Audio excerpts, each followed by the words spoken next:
Es un hecho que la Sagrada Biblia es la colección de escritos más importantes y extraordinarios que el hombre haya conocido jamás.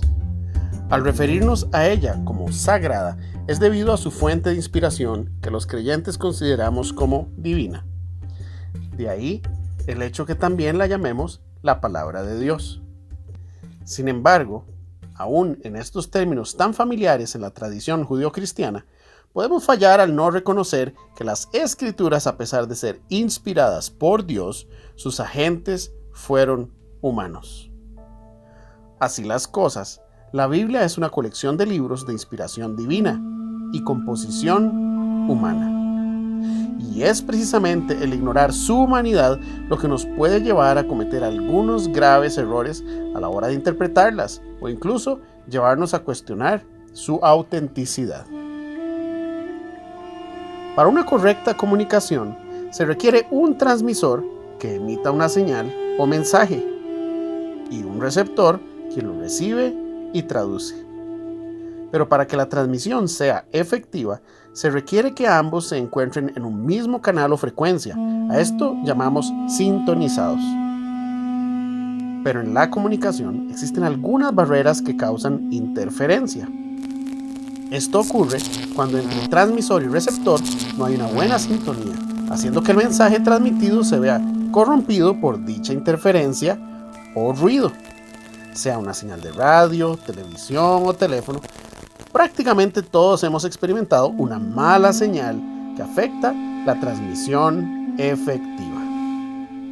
Ahora bien, como me imagino todos sabemos, la Biblia no cayó del cielo, sino que Dios reveló sus verdades utilizando personas de carne y hueso, en un lugar y tiempo determinado.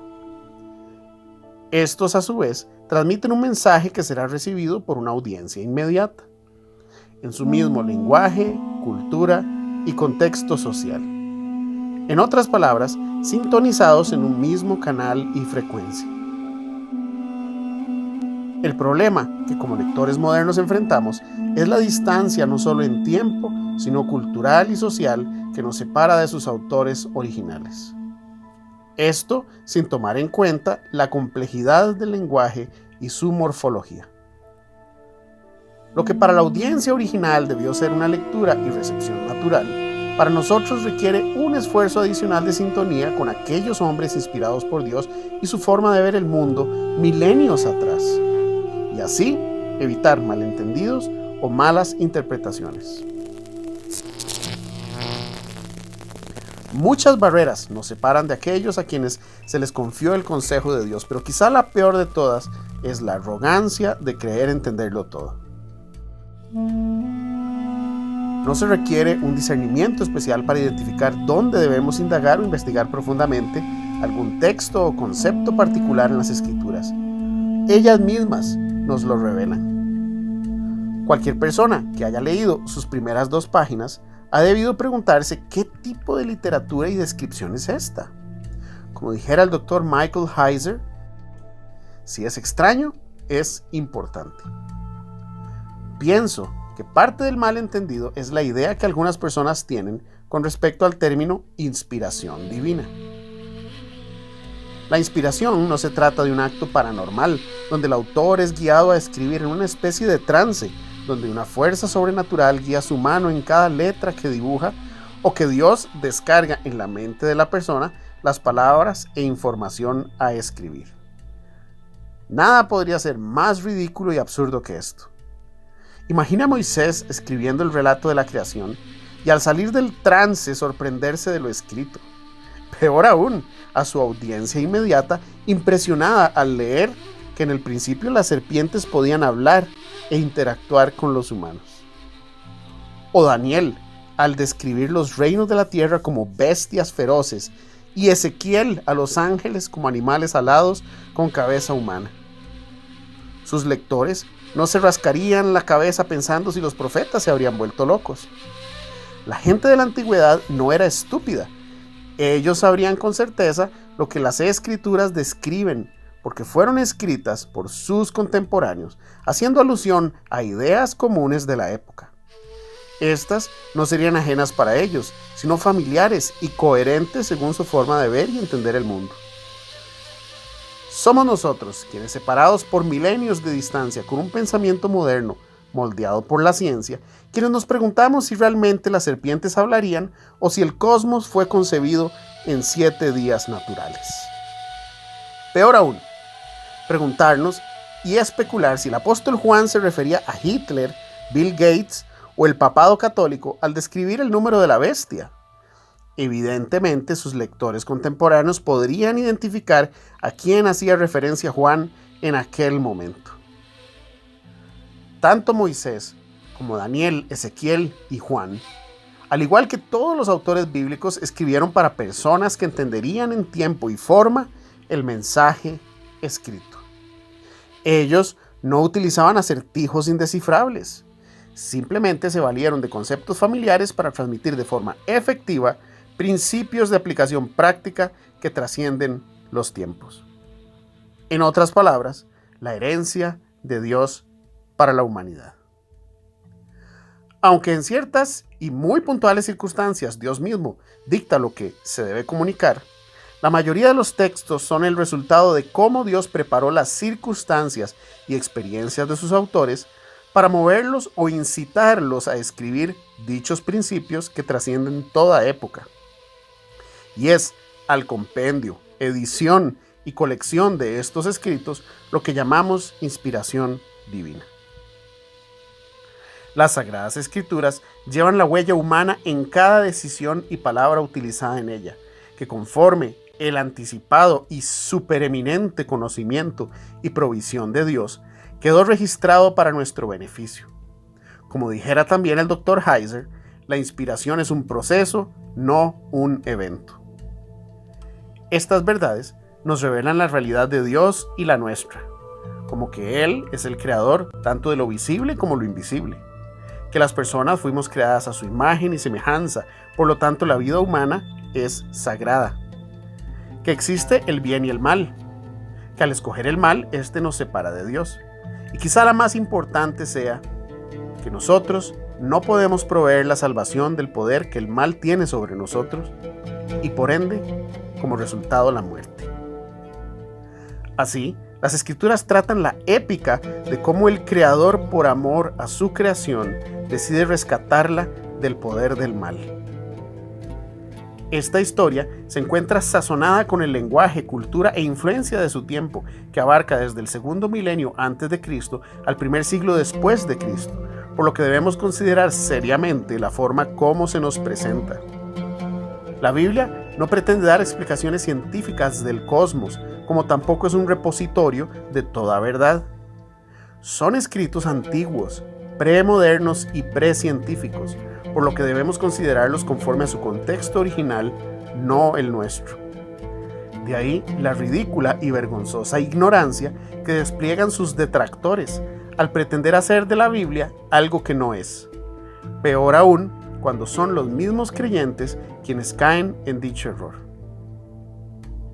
La inspiración, principios y verdades de Dios se encuentran en lo que las Escrituras afirman como bueno, no necesariamente en toda descripción o narrativa que encontremos en ella. De ahí que el tomar textos fuera de contexto sea quizá la peor forma de manipular la palabra de Dios. Hay quienes abogan por una lectura natural, otros por una más abstracta o simbólica, pero ambas fallan en reconocer la complejidad y maestría literaria que sus autores imprimieron en ella. Más que describir hechos y definir un compás moral, sus autores estaban más interesados en transmitir ideas y conceptos profundos. Las Escrituras deben leerse, estudiarse y comprenderse conforme a su tipo de literatura. En otras palabras, conforme a su género literario y lo que esto implica, sea la poesía, narrativa o discurso utilizados antiguamente en el Medio Oriente. El no tomar en cuenta el tipo de género al que se está expuesto lleva a lamentables errores de interpretación. En otras palabras, debemos invertir tiempo y esfuerzo si queremos buscar la mayor sintonía con sus autores originales, honrando así el mensaje transmitido por ellos. Aunque el Espíritu nos guía a toda verdad, esto no significa que es un comodín para entenderlo todo. El estudiar las Sagradas Escrituras es una disciplina no un acto de espiritualidad. La narrativa bíblica es la historia de amor y redención más extraordinaria que pueda existir, siendo nosotros mismos parte de ella. En cada página encontramos el propósito de Dios al querer conformar una familia humana para sí. Este es el hermoso cuadro que dibuja el proyecto de Dios con la humanidad. Y como toda obra de arte, cada detalle y trazo en ella es parte de la magnífica composición. Por lo que es mi objetivo con esta serie de estudios el poder presentar de forma general el marco de referencia de los autores bíblicos en su propio contexto y quizás así comprender un poco más el porqué de cada pincelada en esta hermosa historia. Pero dirijámonos donde todo esto inició, la región del Medio Oriente, esta zona árida de paisajes desérticos y condiciones difíciles. Sin embargo, y a pesar de dichas adversidades, la vida florece a orillas de los ríos más importantes y vitales para la región. Estos son el Tigris y el Éufrates. Más hacia el cercano oriente y orillas del Mediterráneo, el Jordán y finalmente el majestuoso Nilo. Todos estos conformando lo que se conoce como el creciente fértil, la región que vio el nacimiento de las primeras civilizaciones humanas organizadas, por lo que también se conoce como la cuna de la civilización. El gran valle que comprende el territorio entre el Tigris y el Éufrates es conocido como Mesopotamia, como su nombre lo indica. Meso, entre, y Potamia, ríos. Entre ríos, Mesopotamia. Dichos afluentes no solo hacen posible la vida, sino que trazan la región sobre la cual se desarrollarían los primeros intercambios comerciales y conflictos entre etnias por la supremacía tribal y el dominio de los recursos.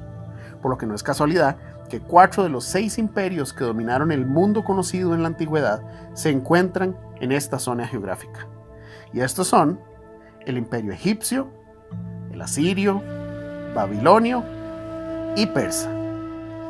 Más tarde, conforme las migraciones a Occidente, encontramos los imperios griego y romano. Como puente en medio de la región, encontramos el estrecho territorio conocido como el Levante, donde se encuentra Israel. Y aquí es donde se desarrolla la épica bíblica. Como veremos más adelante, debido a esta posición geográfica, se vio constantemente influenciada por el dominio de los reyes del norte y los reyes del sur, sean ideas religiosas, economía y comercio, como también conflictos bélicos por la hegemonía en la región. Nuestra cultura moderna es una cultura burocrática donde la administración, protección y seguridad de los recursos e individuos se centraliza en el Estado. Este es a su vez quien genera las políticas de gobernanza bajo las cuales queda cobijada la sociedad. Este es quien incentiva la economía, promoviendo y proveyendo oportunidades de trabajo. Es quien brinda o supervisa la educación, protección, seguridad y salud a la población, así como la asistencia a los menos favorecidos.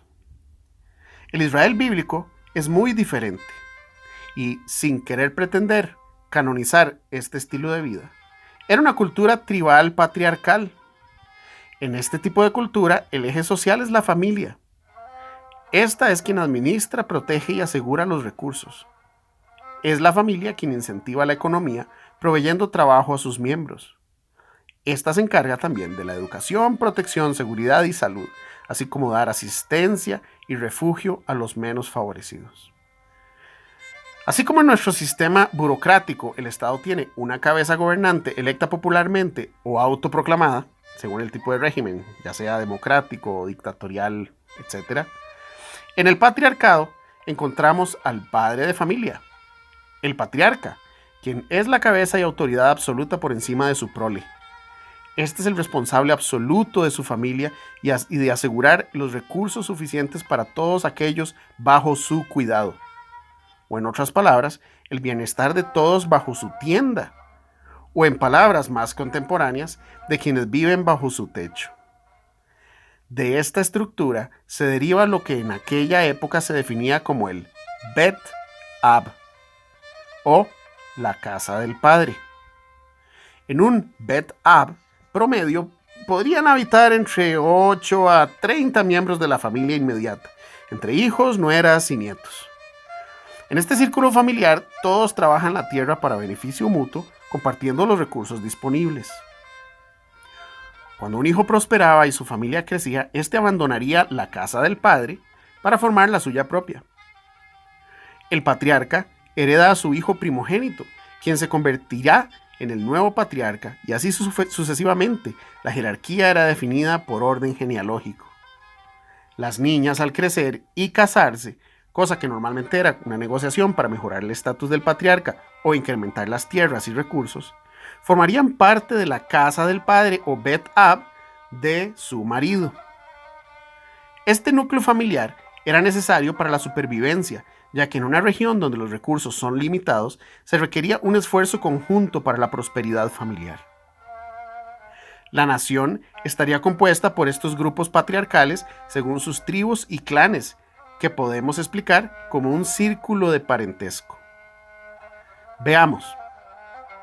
Primeramente encontramos el Bet Ab o la casa del padre, el núcleo inmediato familiar, compuesto por padre, madre, hijos, nueras y nietos.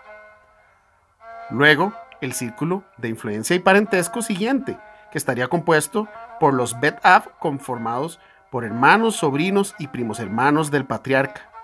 A este círculo llamamos el clan. El siguiente sería la tribu, compuesta por lo que hoy consideraríamos como primos segundos, terceros, etc., donde aún el vínculo familiar se comparte por un ancestro en común. Y es precisamente la suma de todas las tribus las que conforman la nación. El mejor ejemplo es el mismo Israel, donde cada tribu tenía asignado un territorio para que sus clanes viviesen en él. Esta estructura social aseguraba el bienestar familiar de generación en generación, pero era trágica para cualquier persona que se encontrara fuera de este vínculo. De ahí que los extranjeros o inmigrantes, viudas y huérfanos fuesen los más vulnerables al quedar prácticamente excluidos de dicho entorno social. Por lo tanto, Dios establece leyes para el cuidado y protección de estas personas en riesgo. Ahora bien, aunque ya no vivamos en una sociedad patriarcal, el principio que rige la ley tiene aplicación práctica para todos los tiempos. En el libro de Salmos encontramos la triste realidad que estos grupos marginales sufren a causa de aquellas personas que no honran a Dios. Y leemos: Engrandécete, oh juez de la tierra, da el pago a los soberbios. ¿Hasta cuándo los impíos? ¿Hasta cuándo, oh Jehová, se gozarán los impíos? ¿Hasta cuándo pronunciarán, hablarán cosas duras y se vanagloriarán todos los que hacen iniquidad? A tu pueblo, oh Jehová, quebrantan y a tu heredad afligen. A la viuda y al extranjero matan y a los huérfanos quitan la vida. Salmo 94 del 2 al 6.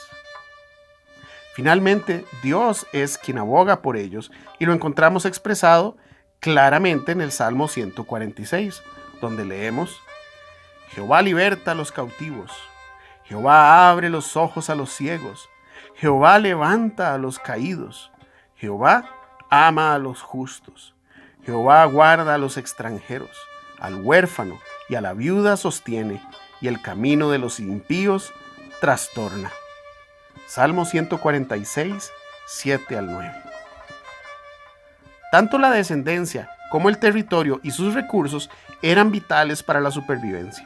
Por este motivo, la esterilidad de la matriz o la tierra era vista como una maldición. Este es el contexto al que hacen referencia las leyes con respecto a la tierra y la descendencia.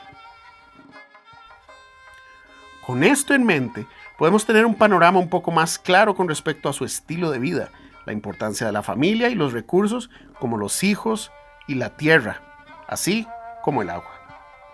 De ahí que los conflictos tribales por pozos y territorio eran comunes. Hoy día hay quienes abogan por una cultura patriarcal tomando como ejemplo las narrativas bíblicas. Sin embargo, las escrituras en ningún momento aprueban dicho modelo como norma a seguir. Dios, al revelarse en aquella época, se toma de su cultura para transmitir y establecer los principios que rigen el código de conducta que deben gobernar a sus representantes, su imagen en la tierra, y se toma de dicho entorno social para comunicarnos sus verdades, planes y propósitos. Estos primeros grupos tribales eran nómadas, desplazándose donde hubieran recursos, sobre todo en el caso de las tribus de pastoreo que debido a las condiciones geográficas debían migrar conforme el patrón de lluvias. En aquellos tiempos, la casa del padre o el Bet Ab se vería algo así. Y conforme ésta crece, el entorno sería algo más o menos como esto. Un conjunto de tiendas alrededor de la tienda del padre. Ya para cuando la sociedad pasó de una cultura nómada a una sedentaria, el establecimiento del Bet Ab se vería más o menos así. Un entorno cercado que establece el límite del territorio familiar, la propiedad del patriarca, que normalmente se vería como un jardín, con su huerta para el consumo familiar, un viñedo y lugar donde mantener su ganado. En dicha propiedad, los hijos del patriarca tienen sus casas y todos comparten del buen fruto de la tierra. Esta también es la idiosincrasia que da lugar al concepto del jardín de Dios, cuya palabra en hebreo es pardes, transliterado al español como paraíso, cuyo significado es el jardín o terreno cercado del rey. Un buen maestro utiliza el conocimiento de lo familiar para explicar algo no tan familiar, lo viejo para explicar algo nuevo, lo ordinario y común para dar a entender lo extraordinario. Así, los autores bíblicos nos presentan a Dios, el maestro por excelencia, como el patriarca máximo, el Padre en cuyo jardín nos hizo habitar. Sin embargo, a pesar de estar en el Bet Ab con Dios, decidimos usurpar su autoridad al querer ser autónomos. La parábola del hijo pródigo retrata esta misma idea, querer la autonomía, independientes de la autoridad del Padre. Así nos alejamos de casa, nos alejamos del Bet Ab. Finalmente, las Escrituras nos presentan al Maestro de Maestros, el Hijo del Padre, el heredero, anunciándonos: en la casa de mi Padre muchas moradas hay. Si así no fuera, yo os lo hubiera dicho. Voy pues a preparar lugar para vosotros. Juan 14:2. Es Jesús quien nos dice que en el Bet Ab de su Padre están nuestras casas esperando por nosotros. Con el contexto social en mente, podemos dimensionar mejor los paralelos que las Escrituras nos presentan al describir con elementos familiares muy humanos las verdades espirituales de Dios como Padre. De ahí que los discípulos, al escuchar estas palabras de Jesús, entenderían perfectamente cuál es la relación que Él está haciendo. Otro ejemplo de la importancia a la hora de comprender el contexto cultural de las leyes que encontramos en la Biblia es poder interpretar la razón que hay detrás de ellas, como es el caso de la construcción de viviendas. Si consideramos la disposición de una típica casa de la época, encontramos que en la primera planta tenemos el lugar donde se cocinan los alimentos, compartido también por el espacio donde duermen los animales para ser protegidos de depredadores y a la vez dar calor por las noches a la segunda planta, donde se encuentran las habitaciones. En la azotea se encuentra el área de reposo, donde incluso se pueden pasar las noches de verano. Es el lugar de esparcimiento privado para la familia, algo así como una terraza. También hay espacio para almacenamiento. Bajo este contexto, encontramos la siguiente ley en Deuteronomio. Cuando edifiques casa nueva, harás pretil a tu terrado, para que no eches culpa de sangre sobre tu casa, si de él cayere alguno. Deuteronomio 22:8. La razón detrás de la ley es el resguardar la vida humana, debido al estilo de construcción de la época. Hacer un pretil en el terrado era necesario para evitar una tragedia. El reconocer el momento histórico es tan importante que nos ayuda a entender una visión más comprensiva del texto y lo que éste describe. como el nacimiento del Mesías, quien vino al mundo en un pesebre o establo. Esta primera planta reservada para los animales, ya que no había lugar en el mesón o cuarto de huéspedes, las habitaciones.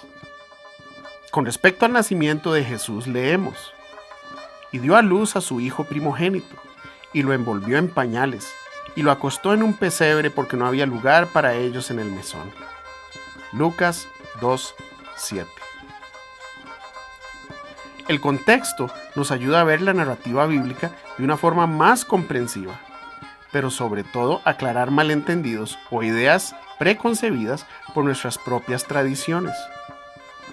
En el próximo episodio exploraremos la idiosincrasia religiosa de la región, su forma de ver el mundo, así como la utilidad e importancia que tienen los pactos.